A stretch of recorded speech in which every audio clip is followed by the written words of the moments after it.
Imagine the vast icy wilderness of Antarctica, and you're faced with a life-threatening condition, acute appendicitis.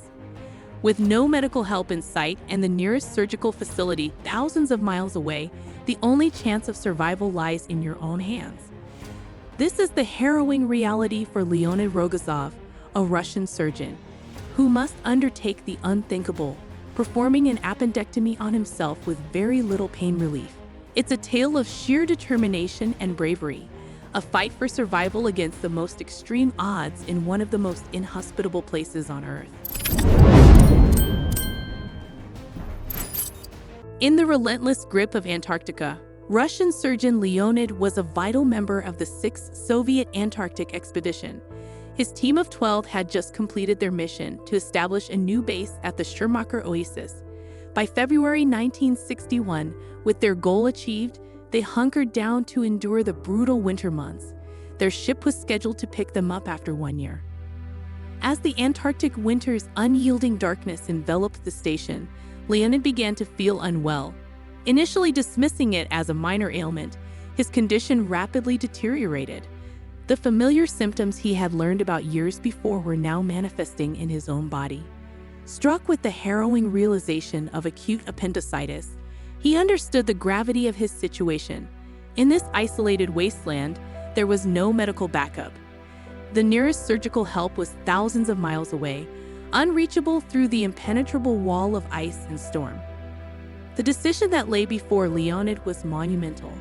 As the sole doctor, he faced a choice between certain death from a ruptured appendix or attempting an almost unthinkable feat, operating on himself. One can only imagine the whirlwind of emotions he must have felt: fear, doubt, and perhaps a sense of irony that he, a trained surgeon, would find himself in such a predicament. Leonid's reflections from this time paint a picture of the stark reality they faced. He recalled his days as a medical student in the early 60s, where he learned survival tactics for such extreme conditions. "I remember being taught what to do if we found ourselves in the Antarctic with appendicitis," he said.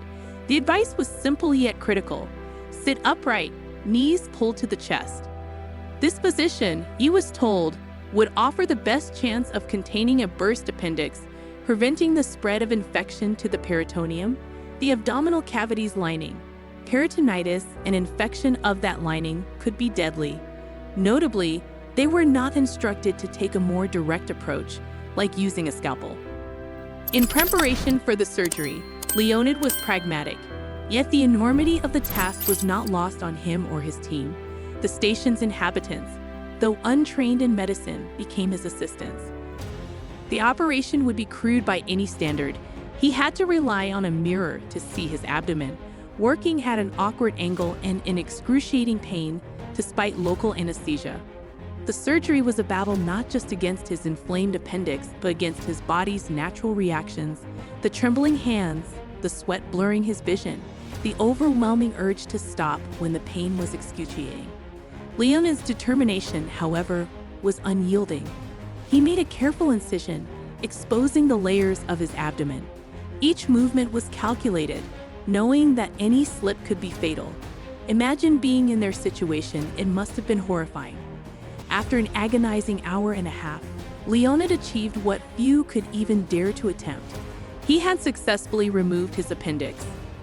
The relief, however, was not immediate. The risk of post-operative complications loomed large, and his recovery in such a harsh environment was yet another challenge. The hours and days following the surgery were as critical as the operation itself. Leonid, weakened and in pain, the station's crew, who had witnessed his extraordinary act, now took turns to care for him, monitoring his condition and ensuring he had the best possible chance at recovery. In these moments, the solidarity and camaraderie of the team were palpable, each member understanding the gravity of what had been achieved and the journey still ahead. As Leonid's health gradually improved, so did the morale of the entire station. However, they faced a new challenge when a spell of exceptionally bad weather and thick sea ice prevented the ship, scheduled for their April 1962 pickup, from reaching them. The daunting prospect of spending yet another year in Antarctica loomed over them, a heavy burden on their already strained spirits. But fate had a different plan. In a turn of events that brought immense relief and renewed hope, the team received news of their evacuation by air. The anticipation and anxiety were palpable as they prepared for this complex and risky endeavor, a stark contrast to their initial sea-bound rescue plans. Upon his return, Leonid was celebrated as a national hero. His incredible tale of survival and self-operation in one of the most isolated and challenging environments on Earth resonated far and wide. His bravery became a powerful symbol in the Soviet propaganda narrative. Leonid's courage and medical skill were formally recognized with the prestigious Order of the Red Banner of Labor, honoring his extraordinary service to the Soviet state and society.